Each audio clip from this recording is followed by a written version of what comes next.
our speakers so we know a little bit about their audience. And because we are already webcasting, I'm going to have you do introductions and also practice the little microphone thing. So we webcast. There are microphones on most of the desks. So when you ask a question or share your name with us, I'm going to ask you to use the microphone. Hold the touch button. Keep the red light lit while you say your name or ask your question so that people watching on the web can hear. So we just quickly do introductions, name and affiliation if you choose to share that with us. And if there is no microphone, we do have this portable one that we can walk around with. Let's start with Gary. I'm Gary Barth, Deputy Director of Business and Community Services for Clackamas County, and we're getting ready to do the exact same project on McLaughlin Boulevard. So I'm very interested to see what you've got here. Great. Chris, what's your faculty in civil environmental engineering? Dave Kraut with TriMet. Kevin Haas, traffic investigation engineer. Jesse McLaughlin, civil engineering. Ryan Latham, civil engineering.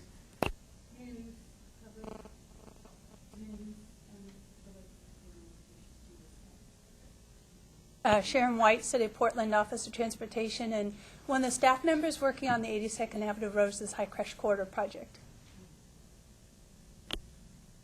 Rob Birchfield, City of Portland, city traffic engineer.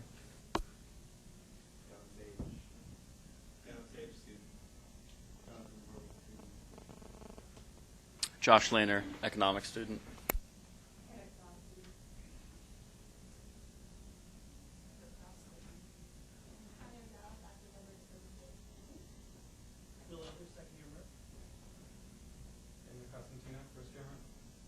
Becky Dan, first year MURP. Heba Wakil, Master Student Civil Engineering. Christy Gladhill, Civil Engineering. Ariana Tipper, second year MURP. Stan Curtis, IBM. Thomas Curtis, just interested. Josh Fisher, undergraduate, community development, urban planning. Welcome, everyone. So without further ado, I want to turn it over to two of our students in the Masters of Urban Regional Planning program, Szigethy and Jamison Kelleher, who are going to talk about their workshop project that they worked on with a group of students, and I'm sure you'll mention this past term and this term about 82nd Avenue. Thank you, Professor Dill. So as most of you know, planning workshop is sort of the capstone project for the Master of Urban and Regional Planning program. And Jamison and I are on a team along with Sue Lewis, Daniel Pauly, and Kenya Williams. And we developed a vision plan for Northeast 82nd Avenue from the Banfield Freeway up to Sandy Boulevard. So today we're going to focus mainly on the transportation recommendations. We'll tell you a little bit about the project, tell you about what's there today, how the community feels about what's there today. We'll also take a look at some other 4-lane or more corridors in the Portland region that have different forms of development that sort of helped us form the vision concepts and recommendations that we'll see later on. So this is more of a comprehensive vision plan. It dealt not just with transportation, but with 6 other topics: land use, urban design, environment, economic development. And we basically looked at these topics, which are all interrelated from the standpoint of, you know, what's on the ground today and how do the communities on either side of the road feel about the main street that runs between their neighborhoods. And we developed 3 vision concepts that we'll present, and then recommendations as to how to get to those visions. We had quite a community process. Our client for the project was Central Northeast Neighbors, which is a neighborhood coalition group of about 9 neighborhoods out in Northeast Portland. And they helped us form a community advisory committee of about 10 people. These were great people from Madison South neighborhood, Roseway neighborhood, and also from a nonprofit group called Save Northeast 82nd. We had a community visioning open house on April 10th, and we had great turnout. We had about 125 people show up. And part of the reason we had such great turnout was the community had sort of already coalesced around the issue of a big box store on a 20-acre site on this part of the corridor. So they were already very excited and wanting to be engaged in this process. We also went over to Madison High School and had a visioning workshop with about 60 students who were in Matt Sten's public participation class. That was a great time. We had business surveys. We had technical interviews with the folks at ODOT and PDOT, and thanks for coming today, by the way. And we had our community presentation on the 27th, just the other day. So the area we're looking at is from the Banfield Freeway and the Mac Station up to Sandy Boulevard. It's a distance of about 1.3 miles. And what we had heard from the community and also from planners is that this is a part of 82nd that really hasn't seen a lot of attention from planners recently. The Bureau of Planning just finished a great market study that dealt with Gleason Street down to Powell. There are efforts in the Lentz urban renewal area on behalf of Portland Development Commission. And there is the East Side Station area planning that's started. But other than that, nobody has really talked about this section here. But the community was very engaged because of that big box issue I mentioned earlier. So they were happy to help us out here. 82nd splits two different neighborhoods. You have Roseway on the west and Madison South on the east.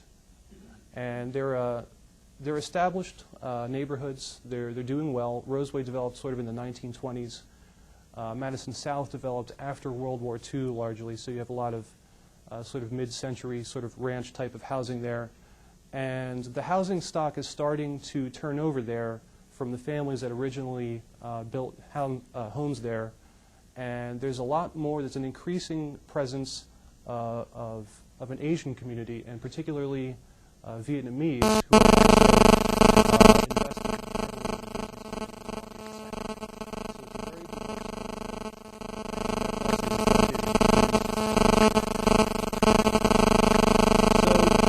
brief tour of the neighborhood. So, this is up the north end by Sandy Boulevard, and this is actually residential is the predominant land use here. You have a fairly new housing development on the northeast. Columbia Knoll is family and senior housing, and then on the west side of the street there's some sort of 1970s era multifamily housing. But once you get down to about Fremont Street, it starts to get into the more suburban, auto-oriented commercial type of development that you typically associate with 82nd Avenue, gas stations, fast food. This part also has sort of a disproportionate number of adult businesses that the surrounding neighborhoods aren't too fond of. The middle of the corridor really opens up into some large land uses. You have Glen Haven Park, which includes a new skate park. Madison High School, also on the west side there. And then across the street, what the community is calling Siskiyou Square, that is the 26-acre site where the big box store was proposed. Former landfill.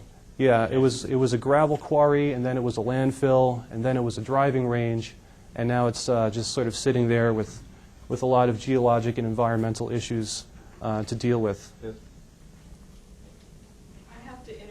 There's a cell phone on somewhere in the room that's sort of interrupting our audio. So if I can ask people if they have a cell phone, just turn it off. Not just on silent. Sometimes the signals interfere with our wireless communication devices. Sorry for the interruption. No, thank you. We want the people on the web because there are people listening. True. I think my parents might be watching. Also here, if you look at the upper right-hand corner of the screen, this is sort of an example of the most recent type of development. And the community, in general, they really like some of the newer forms of development that are occurring. That's the Asian American Shopping Center. The building comes up to the street. It has a nice design. And some other newer buildings along here are favorable, including this next one on the left in the middle is the corporate headquarters for the Banfield Pet Hospital. And it's sort of a pioneer in professional office development in this part of town. But you still have some sort of mid-century designed convenience stores and old motels. There's quite a few motels, actually, because 82nd used to be the primary route to the Portland airport until I-205 was built in the early 80s. And then you have the MAC station at the south end, and just north of there is a new subsidized housing development being built by Innovative Housing, which is a nonprofit organization. All right, Jameson's going to talk about some of the transportation All right, getting into characteristics. some of the basic transportation characteristics, it's a 55-foot right-of-way.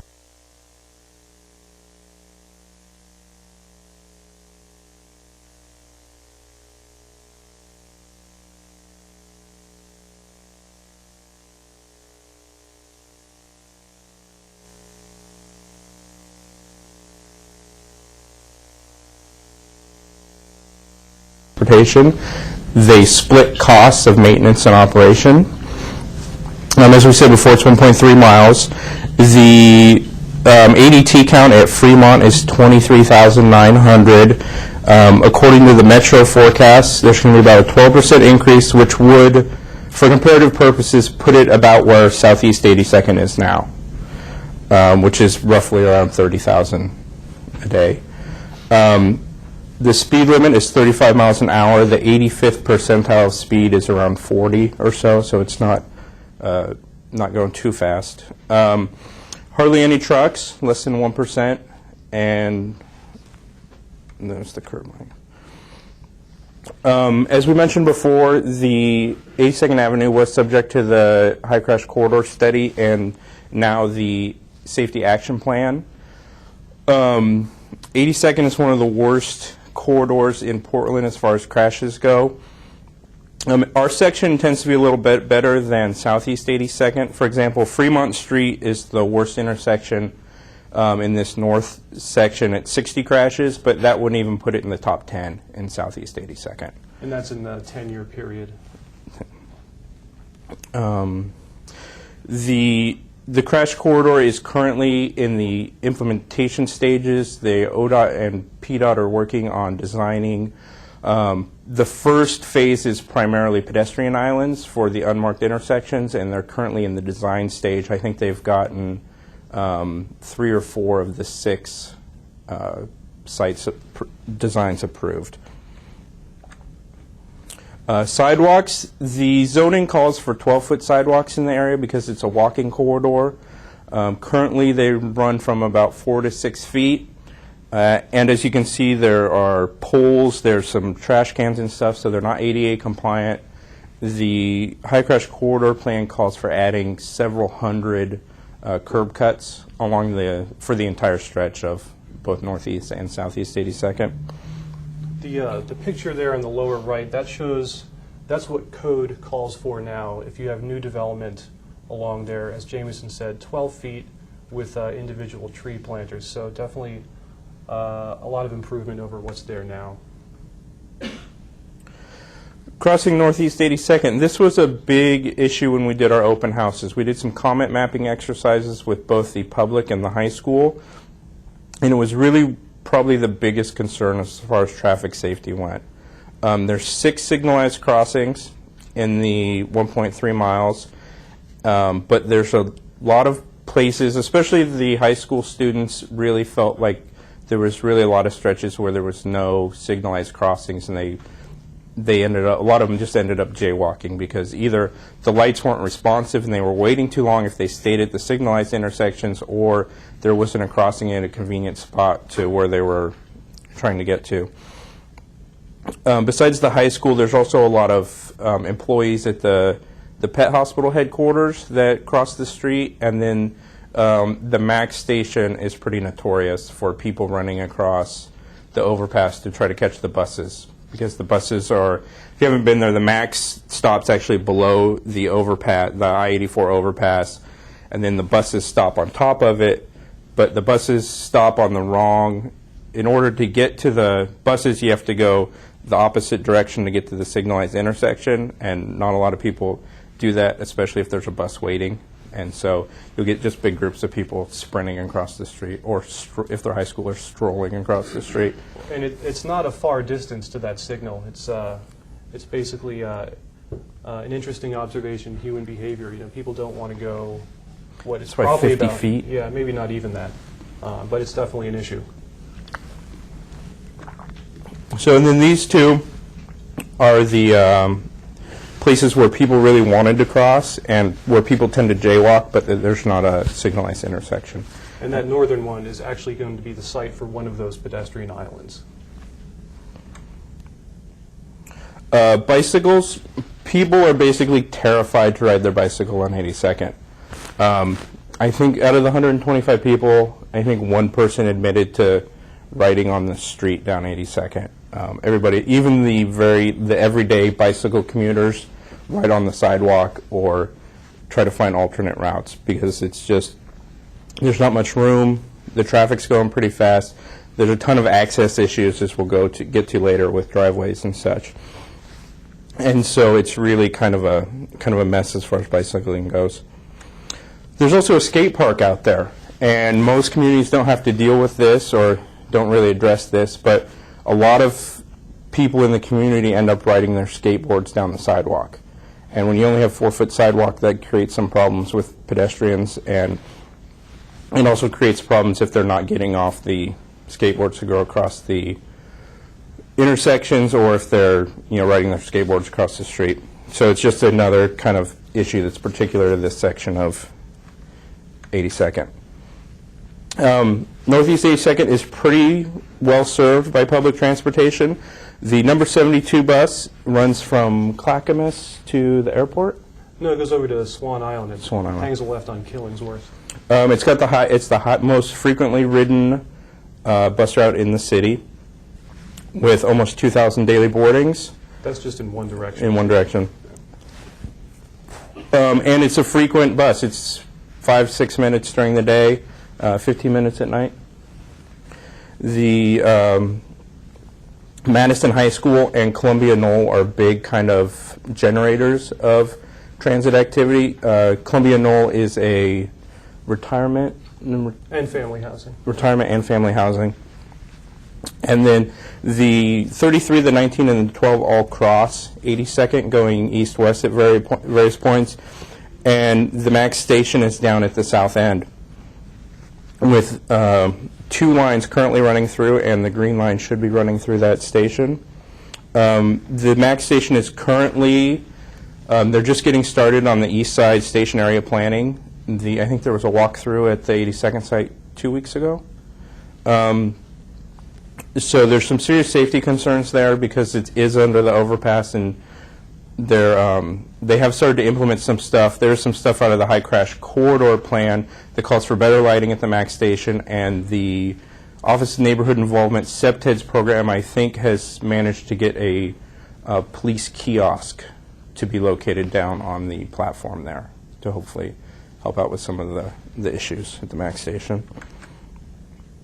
So here is the access issues we were talking about earlier. All of these kind of yellow-orange things are driveways on there. And you can see kind of as you get up towards the top, they get really close together.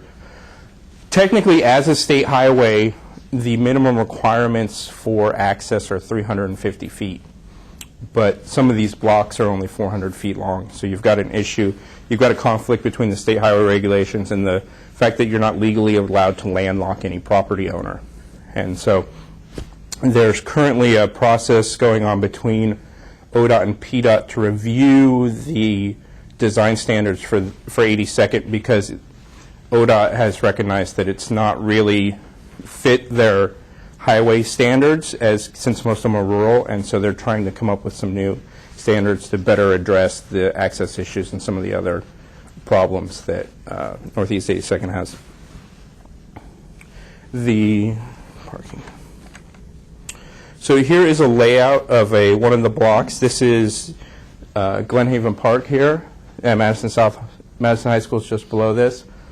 It shows kind of the way the parking and zoning enforcement has evolved over the years. As a transit corridor, the building should be up on the sidewalks with limited setbacks. Oops. This is the old style development. As you can see, the parking's in the front, the building's set to the back of the lot. The next one is, they've actually taken a second, which is pretty common on this stretch, they've taken a second tax lot and used it strictly for parking. So the building there sits on one tax lot and the parking lot is on another one, with still the driveway access in the front. And then the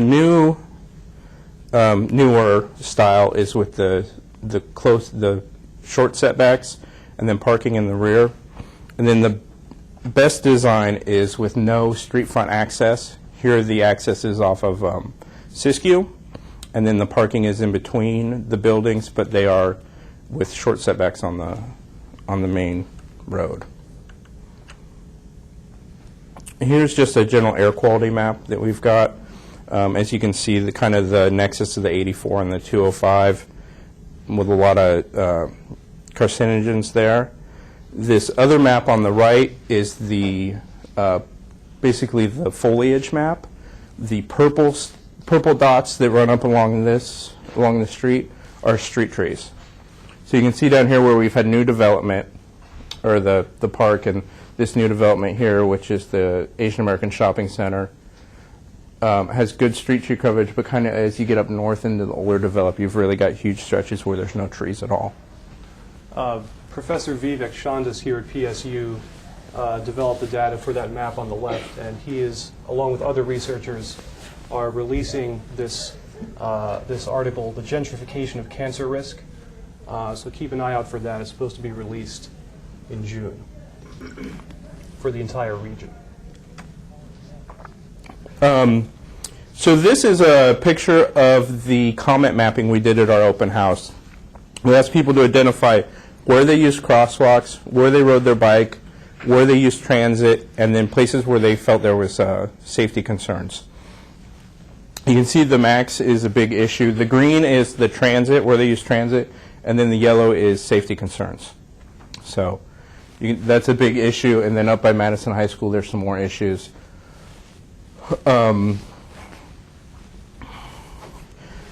The survey we did, we used part of the same survey that the High Crash Corridor did, so we could kind of compare data, because we weren't sure if the different nature of our section was going to make the data much different. But really, the data came out pretty similar. Nobody likes to be out on the street at night, whether they're on a bike or walking or doing anything except riding in their car. The high school students seem less bothered by it. They have worse stories about being out there, but they seem to be less affected by whether or not it will stop them from going out there. As you can see, at nighttime, 92% of the general public said that the perceptions of 82nd limited or affected their willingness to go out on the street, either on bike or pedestrian or transit uses, and only 60% of the Madison High School students. Safety issues. It's a pretty well-known. It was recently what do they call it?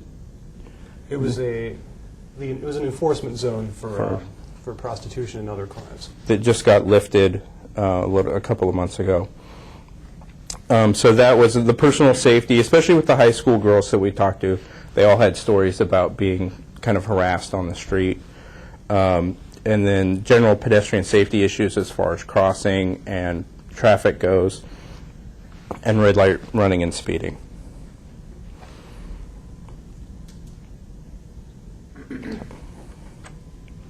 We also did a visual preference survey as part of our public outreach.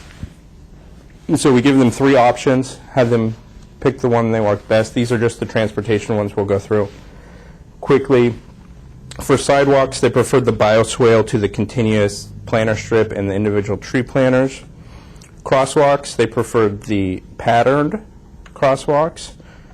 Bicycle facilities, they preferred the bike route on a parallel street, and I think part of our thinking has been that it's so hard to just, for people to vision riding bikes down 82nd, that they just can't really kind of form that concept in their head. And so if you put it on an alternate street, then it becomes a lot more, not only is it safer, but people are going to be more willing to use it because it doesn't have the stigma. Vegetative medians. One of the other things that surprised us is we were expecting a little bit more of a kind of a suburban preferences out there, because it's it's kind of out there, just our kind of preconceived notions of it. But they actually chose a lot of the kind of urban design stuff, and one of those is the Portland Historic Lighting. And so Steve will talk about the comparable corridors that we looked at to kind of get an idea for our recommendations. Yeah, when we started this project, some people told us, all right, it's 82nd Avenue. There's no way you're going to have the types of development that you see along Hawthorne. How are you going to get developers to build the sort of pedestrian-friendly, more urbane type of development? And our response was, there are plenty of examples in Portland and elsewhere where you have high-volume streets with 4 or more lanes, even outside the central business district, where you have sort of mid-rise type of buildings, mixed uses, medium densities, residential. And so we wanted to find some of those and sort of inform our visioning process. So, one is Northeast MLK, pretty heavily traveled corridor up in Northeast, and it's been through tough times, arguably more than 82nd, but is now on the rebound with residential development, some of it subsidized. I got some retail and office development, thriving restaurant scene on the south end, and part of the investment is with the help of the Portland Development Commission, who has an urban renewal area there. But nevertheless, it's becoming a place to live, a place to shop, and the vegetated median and trees help out with the streetscape and really make the presence of the 31,000 cars there not as bad. Sandy Boulevard in the Hollywood district, a lot of development going on here thanks to the proximity to the MAX station, and some of it directly on the boulevard. There's a new Whole Foods with condos being built above, and a lot of other investment on this heavily traveled boulevard. And a lot of it already had the type of development we're talking about because it was a streetcar line that went out to Northeast. West Burnside, just outside of downtown, this is one of the heaviest traveled arterial roads in the city, and it has quite an active pedestrian life. And it has an advantageous location between downtown and Nob Hill, but if you look at the conditions, it's even more constrained than 82nd. Doesn't have that center lane. The sidewalks are very narrow and not much protection from the traffic. But you have a lot of apartments along here. You have the Civic condominium tower along here, so a lot of restaurants and bars. So quite an active scene. Similarly, East Burnside has 6 lanes of traffic. This is between MLK and 12th Avenue. Even 5 years ago, maybe not a place where a lot of people would think to go, but now it's the home to sort of a thriving cultural scene and restaurant scene. Interstate Avenue is sort of the case study of, you take a mid-century auto-oriented suburban arterial and transform it with light rail and bike lanes, and the development is happening. You have condo buildings in the sort of the 5 to 6 story range being built. You have sort of a cultural scene with the Interstate Firehouse. A lot of stuff going on there. Macadam Avenue is a very interesting one. It's a heavily traveled commuter route from Lake Oswego to downtown, and it's sort of, in the 80s, it really took off as a professional office development corridor, and you also have some retail uses and restaurants that go directly on to the street here. And the streetscape it really helps out with giving a more pedestrian-oriented presence. The sidewalks aren't very wide, but you have a lot of trees and landscaping that really mitigates the effect of the cars. Hawthorne is sort of an obvious one, 4 lanes plus on-street parking, and not as much traffic as some of the other roads, but still quite a bit. And you have a thriving sort of cafe scene here. There are tables out on the sidewalk. It's one of Portland's most successful locally oriented business districts, and starting to have some new condo development, and all that, most of that is market rate. In fact, probably all of it. So getting outside the city here, A Avenue in Lake Oswego is, I think one of the most attractive streetscapes in the entire region. They put a lot of money into this street. It's a 4-lane street with lushly landscaped medians, that give way to left turn lanes, curb bulb outs, all sorts of features, decorative paving blocks in the parking lanes. And you have development here that includes sidewalk cafes, you have restaurants with office development above. So that's quite a place. And then finally, Cornell Road in Hillsborough in the vicinity of Orenco Station. Really interesting place. If you haven't been out there in a few years, it's really changed. And now you have not only Orenco Station on the north, but you have the Q condominiums and the Nexus apartments on the other side. So you have sort of a continuous wall of 3-story buildings on either side that really gives it an urban boulevard kind of feel. Admittedly, though, that they have a lot more room to work with than 82nd. So, you know, the list could go on. And, you know, the moral of the story is, you know, urbane, pedestrian-oriented development and high-traffic thoroughfares are not mutually exclusive. You can have a lot of great destinations and still move a lot of cars through. So this sort of helped us to develop our vision concepts. And basically how we treated this was we had 3 different visions. And one is sort of, there are various degrees of density and intensity. And Jamison will talk a little bit more about them. The main theme that kind of runs through all 3 of them is that we wanted to improve the pedestrian environment, increase safety, and kind of focus 82nd as more community-oriented than as a pass-through area. The first vision that we came up with, the commercial corridor, is comparable to Sandy and to Hawthorne. You're looking at 1- and 2-story buildings, increased street trees, limit the access issues on 82nd a little bit. This is primarily just getting the street up to its current zoning standards. Put the street trees in where they're supposed to be, get the buildings up to the front of the streets where they're supposed to be, and then implement the high crash corridor safety recommendations for the pedestrian environment. It's basically sort of a continuation of the present, and it relies on the redevelopment of properties by the private sector, sort of looking like this. Really the driver for this is just as density increases, they should be able to get better rents for their property. They should have better developments out there than kind of the marginal uses they have out there now. And so hopefully, as you get turnover in the property ownerships, you can take the old properties that are set to the back of the lot with the parking in front and get them redeveloped up to the new standards, and also get some sidewalk improvements and some landscaping improvements out of with the new development. The second vision is the professional corridor. This is kind of similar to the Macadam Avenue one. We've added a planted median with turnouts at critical spots. Some of the left turns will be restricted. We've increased the sidewalks and added a planter strip rather than just the individual tree planter sites.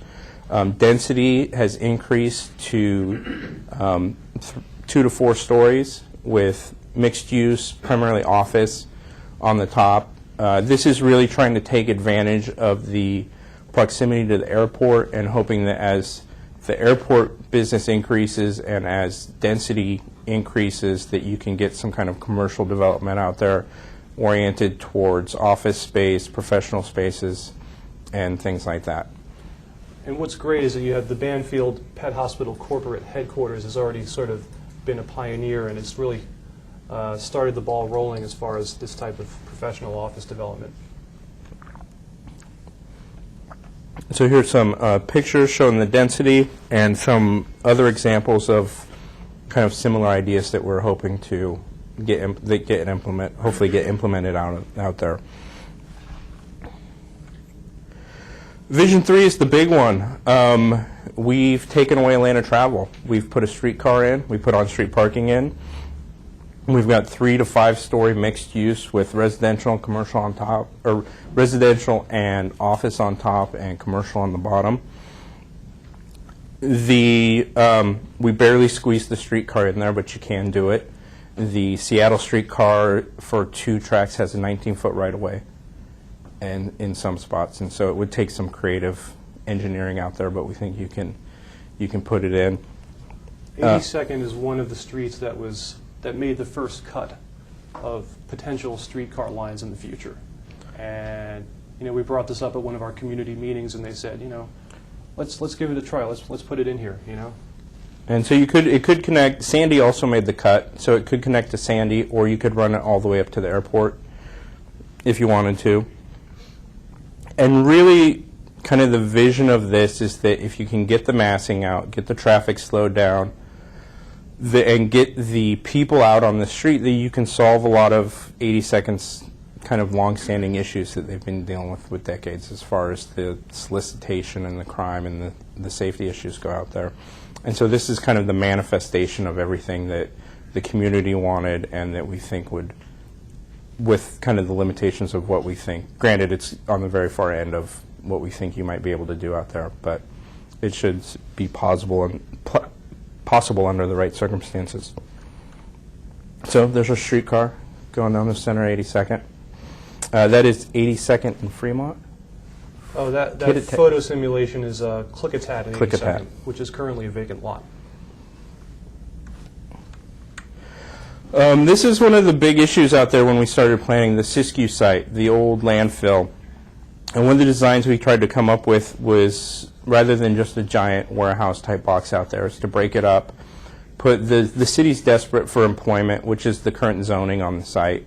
So to keep the zoning out there, but to make these two buildings here that face the street on the left are commercial buildings, so that you can get the street presence from the commercial, still keep the some green open space, which is called for in the Metro's 2040 plan as well as the Portland plan, the master plan, and Parks and Rec. When we talk to them, they really want some to keep some of the green space out there. And so these are just a couple of configurations we came up with where you can do light industrial in a way that makes sense, that's friendly to the community, preserve some of your open space, but still serves the needs of both the developer and the community. These are the two pictures on the outside down here are Hillsborough. Yeah, that's Dawson Creek Industrial Park. It's a really good example of how you can have light industrial uses in a park-like setting. This has walking trails and ponds and really nice landscaping, and you don't feel like you're in an area where there's a lot of industrial employment going on. And then the picture there in the middle is sort of the idea of, you could have right across from Madison High School, which this is, you could have sort of a plaza, which is the focus of the retail and office development, and then the employment uses, light industrial, are towards the back. Another thing, Jamison talked about the east-west greenway connection. Basically, that would functionally create a greenway all the way from Rose City Park to Rocky Butte. And then the other connection is a north-south one, sort of where 84th Avenue would be.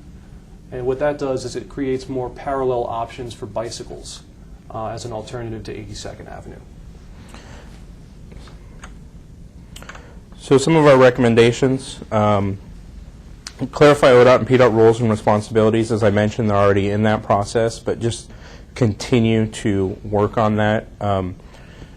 The ODOT, when we talked to ODOT, they called 82nd, that stretch of 213 an orphan highway, because basically ODOT doesn't know what to do with it because they can't get it to fit into any of their regulations, and PDOT really can't do anything with it because they don't own it, and so it just kind of sits there and goes along as it is. And there needs to be a continuing partnership between the two agencies to really kind of get the improvements that they need out there, which they're doing, and is off to a good start with the East Station Area Plan and the High Crush Corridor.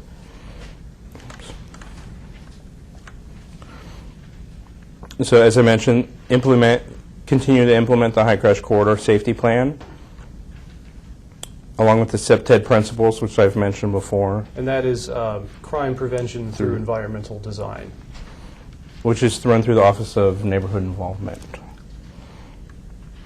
And then one of the big issues out there as far as both safety and pedestrian environment go are the access issues with the driveways. Hopefully when the the corridor design plan gets going, that they'll be able to hopefully find some kind of feasible alternative for the current kind of chaos of access that's out there on 82nd. To improve the pedestrian environment, there's a comprehensive streetscape plan that could be done by itself, but would probably be better served as part of a corridor plan for 82nd, which there has been talk of with the agencies, but ODOT wants it, and nobody's really got this.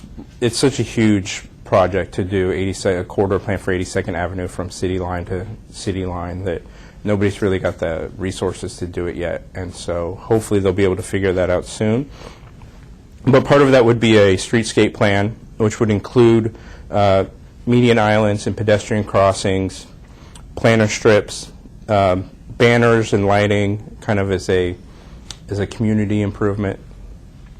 And then there's also some good opportunities for gateway features out there, because you have two distinct entrances to that section of Northeast 82nd with the I-84 crossing and the Sandy intersection. You know, what would actually go in such a plan is obviously be decided in the future, but these are sort of the things that the community told us that they would like to see in a streetscape.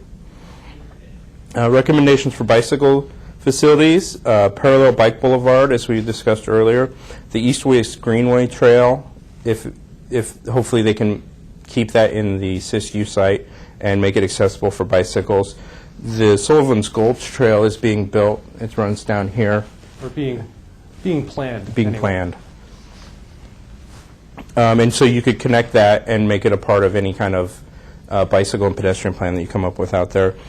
There's really no bicycle racks out there at any of the properties that we noticed when we've been out there, and so requiring that on new development would help with the bicycle environment. Some monitoring recommendations is to continue monitoring the VC ratios out there. One of the things that we learned from our meetings is that the projections and whether or not the projections are right are really going to have a big impact on how development occurs out there.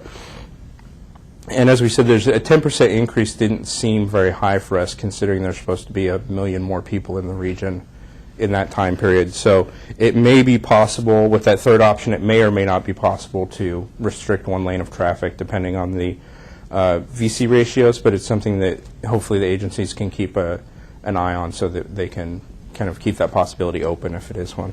And this, you know, this recommendation was straight from the community. You know, they really mentioned how, you know, this part of 82nd, and you can sort of tell if you drive or take a bus up 82nd northbound, once you get past the MAX station, volume does noticeably decrease. And so they sort of told us, you know, there's not as many cars here. Can we, you know, cut it back a little bit? And here's some of the planning recommendations. It's really the Portland plan's just getting started. The streetcar planning's coming along. So we've really kind of, one of the things when we did our public presentation the other day was really encourage the community to take kind of the data we found and the recommendations that we've come up with from them and go out to the planning processes and be involved in the planning processes and tell the people who are doing the planning that this is what you want and that this is, you know, what you'd like to see in your community, and be vocal and active about it. In particular with the streetcar, you know, most people would agree that that's something that would be very far in the future, but, you know, to start thinking about it now, you know, like what types of development intensities and rezoning would be necessary, and what types of market conditions would be necessary to warrant having the streetcar along 82nd. A lot of people talked about, you know, they like the streetcar, but, you know, the one downtown, you know, they say is slow. They don't want slower transit service than the bus provides. So that's important to the community. Then obviously you have to look into the engineering of it. Is it in a median by itself? Is it sharing a lane with traffic? And how does it add up compared to other corridors that are shown on the streetcar map? Next steps for the project. Besides the getting involved in the planning process that I just discussed, As far as the specific project goes, we're giving copies to the Madison South Neighborhood Association, Roseway Neighborhood Association, the nonprofit Save Northeast 82nd, Central Northeast Neighbors, and also Madison High School's Matt Sten's class thank them for their participation.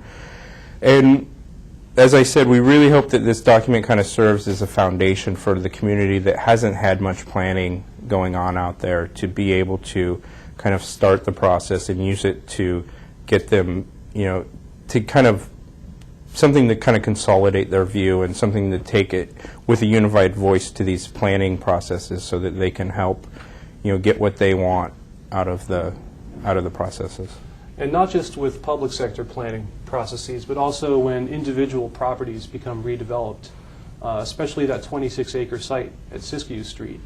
This document can sort of serve as sort of a guide as what the community feels about what they want, which developers don't have to listen to it, but they're increasingly finding that they should listen to that.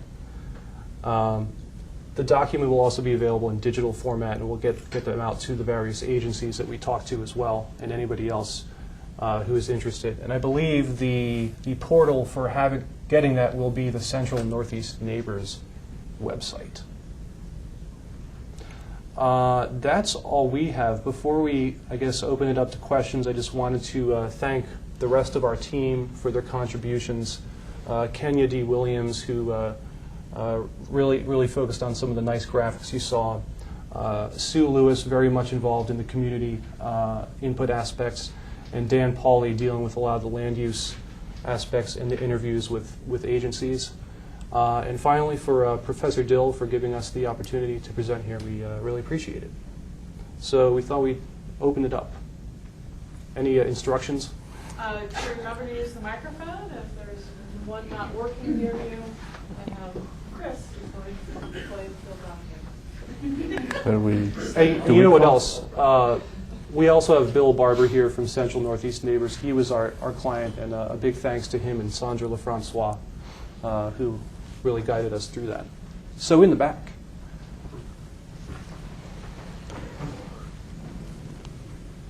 I just wanted to know if you guys looked at like the demographics in the neighborhoods surrounding the strip of 82nd that you looked at, and in part of the coming up with ideas of planning, did you look at things like gentrification, of which I know like a lot of is happening in North Portland? So a lot of the people who live in the neighborhoods, when the land gets redeveloped, they sort of get pushed out a little bit. They get further pushed out, and as development, as redevelopment happens, they get pushed out further and further. So I was just wondering if there was anything in particular that you look at that would address the ability for lower income families or elderly people who are living out in that area with low incomes, so that they're able to stay in this area as it gets redeveloped, instead of being pushed out, and people who have higher incomes get to reap the benefits of the redevelopment, whereas people who are currently living there just have to move to another area that is lacking in bicycling facilities and pedestrian facilities. Oh, that's an easy question. No, it's not. And that's the two-edged sword that redevelopment poses throughout the city. And on one hand, 82nd Avenue and business owners and people who live there, they want to see more quality development, and that obviously requires market conditions to be more favorable than they are now. But on the other hand, it's still one of the more affordable areas of the city. Madison South, the median home price, this doesn't really sound as affordable as it was $290,000 was the median sales price in Madison South at sort of the peak of the real estate boom. And that's a very important consideration. We did look at the demographics, and we have that the nuts and bolts of the makeup of the community there. But we didn't specifically address kind of any way to keep it affordable. So we were more looking at ways. I think our underlying assumption is that it will develop in just ways to do it in the way that the community would like to see, and hopefully that reflects hopefully the community is also interested in keeping things affordable, and that will be reflected in how it develops. And as far as true, like, textbook affordable housing that's subsidized, the corridor is sort of anchored at both ends by subsidized projects. And those are actually really nice ones that the community supports. But as you'll find in many communities, a lot of people say, those are okay, but we don't want to see anymore. And so, what do you do with that? It's a big question that we don't have the answers for. But yeah. You mentioned a V to C ratio, and I'm not familiar with what that was, and I'd appreciate understanding then why that was important to the community in the involvement session. It's the volume to capacity ratio. It's basically how busy the street is compared to how many cars it can take. And what the community wanted to know is, are 4 lanes necessary? Do the land uses along there, are they at an intensity where they need to have those 4 lanes in order to function without congestion? Or is something like a road diet where you take away travel lanes, is that possible? That's what they wanted to know. Ariana? You mentioned that you had a wonderful turnout at your first meeting, 120 people. That's great. But it was because folks are coalescing around this big box issue, and I'm wondering if you can speak to how that may have affected your results as far as public participation is concerned. Yeah, one thing we talked about is that a lot of the people who were part of this, like you said, were part of that effort to fight the big box. The makeup of that group was not necessarily representative of the demographics of the entire neighborhood as far as racial and ethnic demographics and income. We did have a good age mix, though. We did get quite a few younger folks out there. So. But yeah, they are our strong voice, but they're not the only voice. And we tried to outreach with the Asian business community especially, but we just weren't able to. We spoke with some. We had a business survey and spoke with a few Vietnamese business owners and other business owners that talked about their concerns from a business perspective. But we weren't sure if some of them lived there or not. Will? I was curious, one of the issues you raised was the driveways and the access points, and yet two of the recommendations or visions that you had kind of challenged that access paradigm by putting either a planning strip down the center turn lane or the streetcar. So I'm kind of curious what sort of response you got from PDOT and ODOT to those recommendations. And secondly, since the visioning, or I guess the visual preference survey suggested that residents supported that idea, how many business owners did you have at that outreach meeting?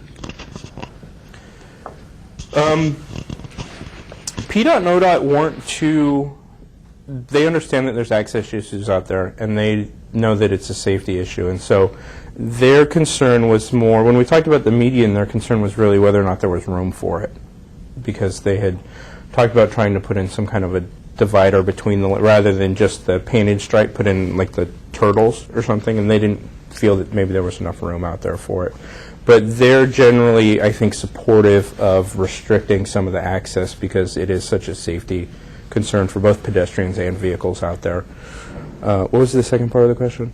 It was about the visual preference, because obviously the citizens support that, and I'm kind of curious, just, Typically you find business owners saying we need access to our businesses, and yet my assumption is that if you showed them A Street and then you showed them 82nd, they would prefer to be on A Street, and so I'm kind of curious how those business owners fit into the visual preference survey. Yeah, we didn't have that conversation, unfortunately, with the business owners. Some did show up at our open house, so they may have been included, but we weren't able to tie those together. So you're right. I mean, that would be an issue for those businesses that want to maintain their left and right turn access to their businesses. And one of our recommendations was, as properties redevelop, have PDOT, ODOT, and the Bureau of Development Services really take a close look when they're approving developments. Are there opportunities to consolidate driveways and parking? And that's something that they already do, fortunately. Yeah. I wasn't able to see the dimensions and whether or not what you did was actually realistic to fit with the real right-of-way. I know a lot of it was curb to curb rather than right-of-way dimensions in your drawings, which is an important thing. But I do have some questions about saying that, gosh, we're just going to have a parallel bike route because bicyclists, like walkers or drivers, are going to want to get to shops and restaurants. And 82nd Avenue is particularly constrained with being able to safely cross it on a bicycle. There's just not, most side streets don't go through. They tee, they're offset, there's lots of problems. And so one curiosity I have is how much discussion was there about, even in any of these situations, how a bicycle would operate under your situation? Or why there aren't any scenarios that include a bicycle facility? And to kind of throw out a suggestion, when you talk about streetcar, in my mind, a streetcar is somewhat defined by traveling in the travel lane, whereas a light rail would be more something that's traveling separate from the travel lane. So any consideration to having an in-travel lane experience which would operate like a bus and use that space dedicated, those large amount of space dedicated to some sort of bikeway, especially when you get access management under control and a lot less conflict points. Yeah, great question. In fact, we did have that conversation with the community on this vision number 3. We asked them, all right, under this scenario, you could either have on-street parking or you could have a bike lane. And originally it had a bike lane. And we spoke with people and they tended to favor, at least just in our community advisory committee, favored the availability of parking because of the constraints of parking on private properties along the corridor. So unfortunately, an on-street bicycle lane didn't make it into that. Did they notice the seas of parking lots on 82nd Avenue and the lack of... Yeah, we actually had a lot of people say there's not enough parking. So I don't know if it's because it's restricted to people who only use the businesses and the residential communities wanted more parking for the residences or what it was. But and then this vision also assumes redevelopment of those vacant parking lots and properties. And the properties are only 100 feet deep, so it is a real constraint. The streetcar issue, yeah, that's an issue that would have to be researched in full when and if this would be proposed. Would it be a scenario like Southwest Harrison Street here, where the streetcar shares the lane with traffic? That would most likely be the case. In our vision here, we have it as a separate central median. So, yes, those things need to be discussed, in further technical detail when it gets there. Yeah. I'm wondering whether you looked at all and what people's thoughts were on bus, improving bus shelters, things like that, trying to upgrade the bus service. I know it's frequent, but upgrade the facilities for it. As opposed to streetcars. I mean, streetcar has a certain image to it, but is that, I guess, what's the basis for their preference for streetcar, do you think? I think a lot of it is the image thing. We had a lot of the improvements for the transit thing were just general pedestrian environment improvements, except for the Max Station issues. But generally, we didn't have too many people talk about they wanted, more bus shelters or improved bus shelters along the street. And so I think a lot of it has to do with the kind of development aspects of the streetcar at some point, just getting the city to invest in the street and commit to 82nd Avenue. And a lot of it also is the kind of the cachet of having the streetcar as opposed to bus rapid transit or just regular bus service or anything out there. And also the visions number 1 and 2 in our plan are sort of the more achievable ones, and they would focus on more improvements of existing service. And yeah, actually we had some high school students point out a few bus shelters that don't have shelters and would want to have them instead of just the TriMet pole. Sir. Yeah, a lot of the vision is really tactical vision for safety based on the local requirements. Do you have any sort of economic development vision for this particular neighborhood in the context of the regional plan? For example, a comparable of this neighborhood on this side of the river being comparable to a neighborhood on the northern side of the river, and how my impression is that Vancouver built up around the airport, and it was quite an economic development strip around 205. This is our potential counter to that. Would businesses pick the north or the south neighborhoods, or how do you see it fitting into an economic development picture? It could even be relevant to the bridge, favoring traffic out towards 205. Well, really, I think in our vision, the two primary drivers of economic development out there are increases in density citywide and then the site. And hopefully that if you can get, traffic generation from the site and get kind of when they did the market analysis of Southeast 82nd, one of the assets they listed was that there's a bunch of great anchor sites out there that kind of, you've got these kind of spread out anchor sites that kind of drive the businesses in between. Well, Northeast 82nd doesn't have an anchor site. I mean, there's the Banfield office one, but it's mostly offices. There's not necessarily people coming out there to spend money or do shopping or other things, and it's down at the end. But if you can get good traffic and good kind of both employment traffic and commercial traffic up at the site, then that will be one of the main drivers, along with the increased rent pressures from the increase in density, to kind of drive economic development out there. And then hopefully if with enough economic development, you can feed off of the airport business, and also Providence Portland is starting to spread out towards 82nd, even though I-84 is kind of a big buffer between the two, but it is moving out towards 82nd. And so if you can kind of coordinate all three of those forces, then that hopefully would be your economic driver out there. And part of the trick is making sure that whatever economic anchor goes into that vacant site is something that the community wants, because the community made it clear that they don't want that anchor to be Walmart or something similar to it. So, what we tried to have in this is more small-scale retail to serve as a driver, in addition to the office and light industrial employment. Right there. Thanks for doing this work. I'm curious, what was the most surprising thing that you encountered as far as feedback that you heard, and along those lines of other groups, especially agencies that are going out there to do work? Do you have any recommendations of any of your outreach work that you thought was specifically useful? One thing that we came across is, not everybody wants 82nd to become Hawthorne.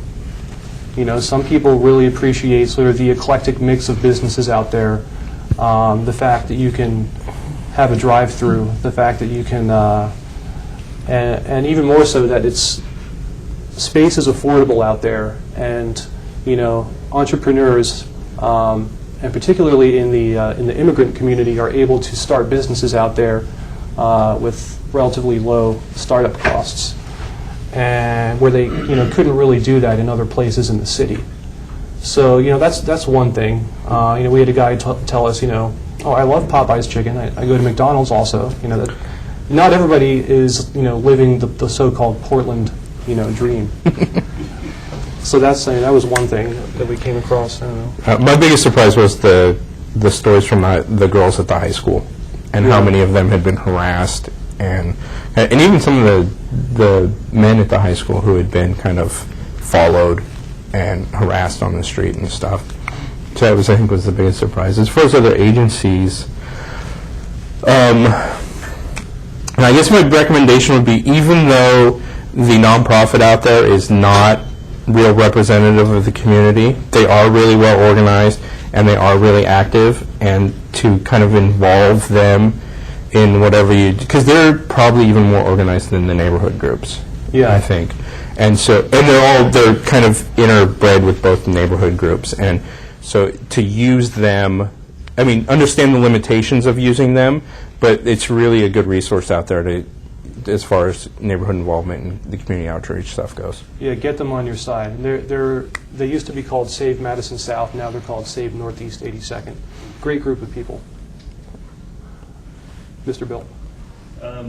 Yeah, I'm Bill Barber. I'm the neighborhood planner for Central Northeast Neighbors, and I would add, we're also a nonprofit, and we intend to really shop this project. We're really proud of the work that's been done, and really thrilled to be working with a particular team. And yeah, I can anticipate taking this to actually work with like members of the team that are remaining, maybe do some brown bags at Metro, take it to ODOT, work pretty closely with the Portland plan.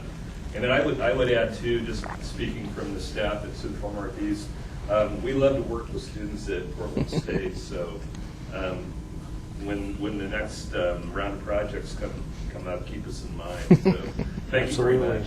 Thanks a lot, Bill. In the back. I'm Rob Birchfield, city traffic engineer, and as an engineer, one of the things always have a challenge with is making the bridge to planning, which is okay. How do we get from vision to implementation? So, if you don't mind, I'll make a couple comments that relate to implementation that I think might be helpful and point out what some of the challenges are. I can't read the dimensions on all these. Yeah, they're a little but blurry. I know from my own knowledge that I think in almost all cases you need more right-of-way than you have to implement your vision alternatives. This one might be an exception, but I think even the sidewalk widening, you still need more right-of-way. And where's that right-of-way going to come from? Well, it's got to come from private property. And so right out of the bag, you have one big disincentive, to redevelopment.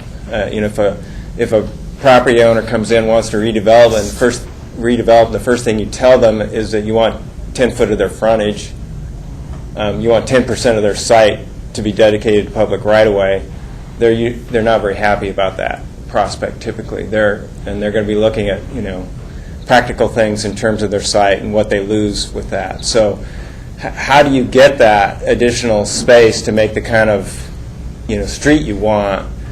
And how does that happen through redevelopment, especially when redevelopment happens over a very long period of time? And I just haven't seen very many, good examples, or maybe any in the city of Portland, where we've been successful with sort of this.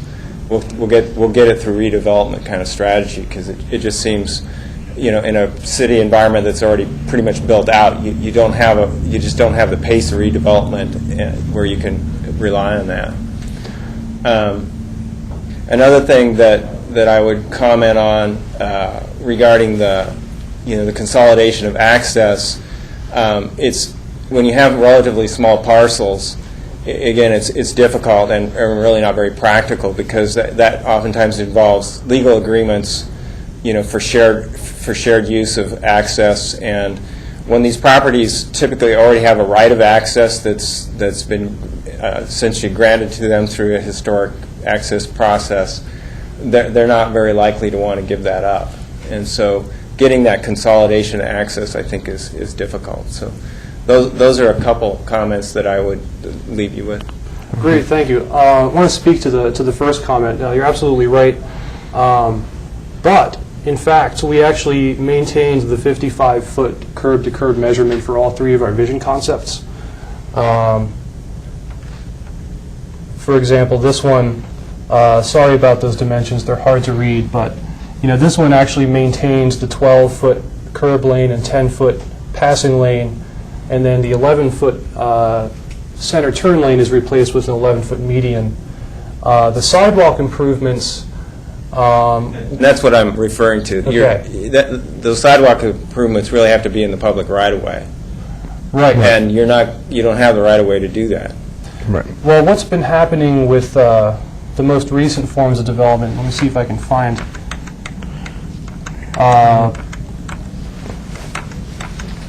there are several properties in this part. Sorry, bear with me here. Sidewalk one. In most of the cases, it's sort of like the lower right scenario, but in other cases where properties have been redeveloped, for example, here, of course, there's no building here, but there used to be. Actually, that used to be a school, I believe. This is the Banfield corporate headquarters. And even further up, if you see that building in the very top of the picture, that's Portland Closeout. That's a new development, and they have 12-foot sidewalks with individual planter trees. And so it is possible to get at the very least 12 feet of improvements there in most places, and that's what we kind of kept with that measurement for all of our sidewalk improvements. But thank you for those. Others, yeah. Josh Lehner.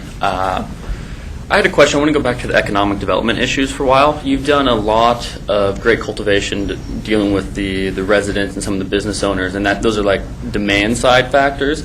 Did you take this to developers and look at the supply side? Because personally, coming from an economic development background, especially with like the Siskiyou Square, anytime you get any sort of large chunk of land to get the numbers to pencil, they love to stick a hotel on the corner of it, things like that. And for employment and light manufacturing, things like that, anything that has a significant, sizable commodity that they're shipping back and forth, they hate schools because of the students crossing the streets and a lot of kids around, the trucks coming in and out of there. That's a huge factor in site location in that regard.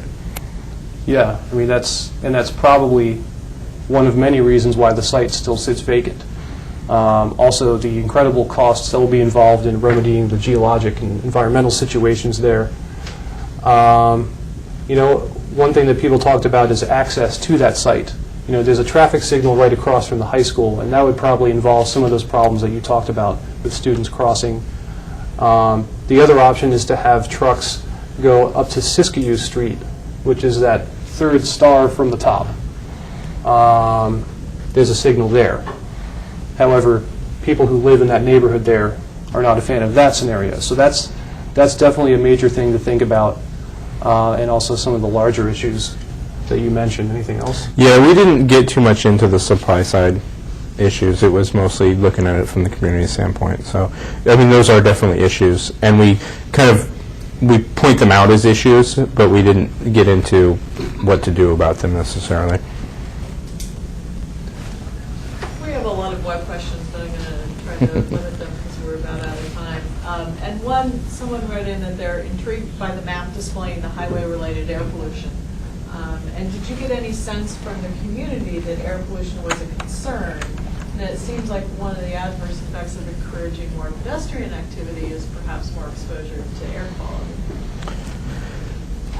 I don't think anybody brought up the air pollution. We had some talk about the noise pollution, and then we measured the sound, and it's actually quieter than kind of what you would expect out there. It was just barely above conversation threshold. It was in the high 60s and low 70 decibels. But we just did one rating out there, so it may have been a kind of situational anomaly. But I don't remember anyone talking about the pollution. We showed them this map, too. And, they weren't surprised. They were somewhat alarmed at, it's kind of an alarming map. Red is always alarming. But, most people's comments were about more of the visual aspects of 82nd, the lack of trees, and that, the land use things, the businesses along there, and the traffic and the crossings, and not as much about, volatile compounds and other things. But, it's all related, and, one of our recommendations is, fill in those gaps in the street trees.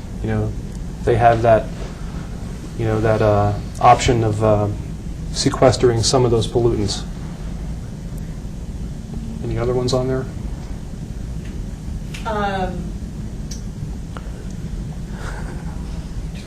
There was one that just asked broadly, and maybe this is a good one to finish up with, is what interested you in this portion of 82nd? Why were you as a group attracted to this as a project? Well, originally it was the site. When we first started, we were just going to do the site. And then it wasn't necessarily big enough for the class requirements, but then also, since it is private property, do we really want to do a plan that basically doesn't, we weren't sure how to involve the community and then kind of balance that with the fact that it's private property, and essentially within limits, the private owner can do whatever they want with it. And so we're looking for something that would be more able to be integrated to somebody to use kind of to some purpose, and I think that's how I remember it. And the project itself, it came out of a meeting with the Bureau of Planning, which then went to a meeting with Bill and Sandra at Central Northeast Neighbors. And they really helped us sort of form this project. So I guess, first years and others that do projects like this, meet with the bureaus, meet with the community, see what's out there, see what people are really fired up about, and that's, just in this case, that's what it was. Okay, great. Before we thank our speakers, I'm going to put in a plug for our last seminar of the quarter next week. We have Dr. Jim Salas from San Diego State University, who is in charge of the Active Living Research Program for Robert Wood Johnson Foundation. So he's going to be talking about active living and public health and health issues related to bicycling and walking. So I hope we see some of you there. It's going to be a joint seminar with the public health folks, and that'll be our last of the year. Thank you very much. Thank you all. Any students, check that I made sure that